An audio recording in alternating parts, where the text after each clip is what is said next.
अस्सलाम वालेकुम जी, आपका होस्ट सईद अहमद अलीजाद आपके खिदमत में हमारा यूट्यूब और फेसबुक चैनल ये है पाकिस्तान देख रहे हैं।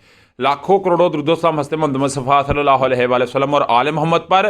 फ़लस्तीन और इसराइल का जो इस वक्त एक मामला चल रहा है, फ़लस्तीन ने किस तरह एक सरप्राइज़ दिया है, इतनी अपने से कई गुना भारी ताकत को, और दुनिया इसी कायल है, उसकी कुछ बड़ी अपडेट है वो बताऊंगा। मगर मेरी अपनी खबर का फॉलोअप, और वो खबर आपके सामने मैंने रखी थी और वो बिल्कुल आपके सामने भी आ चुकी हुई है।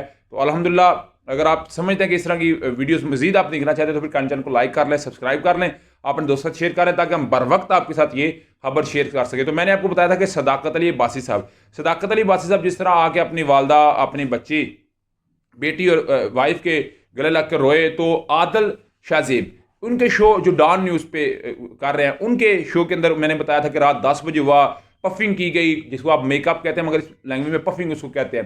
पूरे तरीके से उनको तैयार किया गया, मगर डॉन न्यूज़ ने कहा जाता है स्टैंड ले लिया जी, नहीं जी हम क्यों होगा इंतजाम। बीबीसी ने ये कॉलम लिख दिया इसके ऊपर कि जी जो डॉन न्यूज़ की इंतजाम है वो बड़ी इस पर खफा है कि किस तरह इंटरव्यू जो है वो रिकॉर्ड हो गया। मगर रात गए वो इंटरव्यू चला दिया गया है इस दफ़ा सॉरी, स्क्रिप्ट वही है, इमरान खान है, मगर इस दफ़ा इमरान खान का निशाना है बुशरा बीबी जो है वो सफ़े अव्वल पे रखा गया है। सबसे पहले उन्होंने कहा जी मैं तो गिलगित बल्तिस्तान गया हुआ था, मगर उन्होंने कहा जी आप इमरान खान को मुल्ज़म ठहराते हैं, मगर इस सारे का जो जिम्मेदार है मैं बुशरा बीबी को ठहराता हूँ। बुशरा बीबी ने 9 मई से 2 दिन पहले एक जूम मीटिंग की थी, और कहते हैं जूम मीटिंग के बाद इस सारी सिचुएशन हुई, और कहते हैं इस सारे का मैं मास्टरमाइंड करार देता हूँ बुशरा बीबी को। इमरान खान अपनी बेगम का जो है वो सुन के उनसे मशवरे लेके निकलते हैं। वो डायरी भी एक वक्त में वायरल हुई। फिर उन्होंने कहा जी शहबाज गिल, मुराद सईद और शीरी मजारी तीनों ने रियासत मुखालफ इमरान अहमद खान ने सबको उकसाया, जिसके बाद ये सारा मामला हुआ। उन्होंने कहा जी फौज मेरी है, रियासत हमारी है,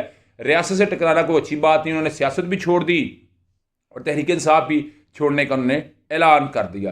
तो ये तो एक बात जो है सामने आई। मगर मेरा यहाँ पे एक सवाल खड़ा होता है, बुशरा बीबी के ये जो फर्स्ट रो के भी नहीं है, ये सेकंड लेयर के भी नहीं है, ये थर्ड लेयर के जो है वो इनके लीडरशिप में आते हैं, सदाकत अली बासी साहब। तो ये किस तरह जमान पर, ये किस तरह बनी गाला में, ये किस तरह ये जूम मीटिंग मेरे मुझे नहीं लगता हो, मगर क्योंकि उन्हें ये बताया गया था कि अपने इस तरह पूरा मामले को टेकअप करना है, और उन्होंने फिर उस तरह टेकअप किया भी, और सारी दुनिया ने इस माजरे को देखा भी। मगर मुझे जो लग रहा है, क्योंकि इमरान अहमद खान ने सिर्फ इनसे फिक्स हो चुके हुए हैं, डेफिनेटली साइफर केस में 17 से उनके ऊपर फर्द जुर्म में ट्रायल का आगाज होने जा रहा है। 14 साल के लिए बात है।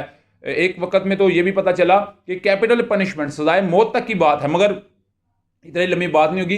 14 साल में अगर 5 साल भी इमरान अहमद खान ने सब कुछ ये ट्रायल कर देते हैं उनका, तो पीछे से तो सब कुछ, पार्टियां बदल जाती हैं, लोग बदल जाते हैं, सिस्टम बदल जाते हैं।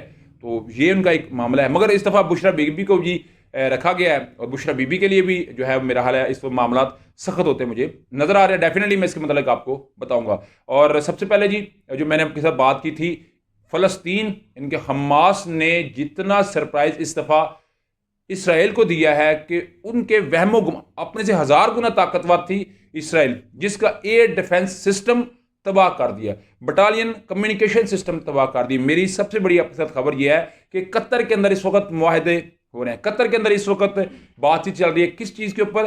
जो फ़लस्तीन ने जनरल, ब्रिगेडियर, कर्नल, मेजर जो उनके जेर हिरासत है फ़लस्तीनियों के, उनके लिए बाज़याबी मांग रही है। फ़लस्तीन कहती है कि हमारे बेगुनाह शहरियों को आप रिहा करें और फिर हम आपको देंगे। मगर इसराइल ने इस तरह का वहम गुमान में जब सोचा हुआ, तो फिर उसने वही बुजदिलाना काम, शहरी आबादी, बच्चों पे अटैक, एम्बुलेंसों पे अटैक, स्कूलों पे अटैक, मदरसों पे अटैक, और बैतुल मक़दस क़िबला अव्वल जो है हमारा मुसलमानों का अल्हम्दुलिल्लाह, उसके ऊपर जिस तरह फ़लस्तीनियों ने अपने आप को पैराशूट के ज़रिए एक वहाँ पे घेरा बांधा हुआ है, जिस तरह वो एक उन्होंने इसका कंट्रोल लिया हुआ है। तो मेरा ख्याल है चाहे बिलियंस के अंदर भी जो है वो ट्रीट दे दे अमेरिका, मगर इस वक्त फ़लस्तीन अपने पूरे अरूज के ऊपर है।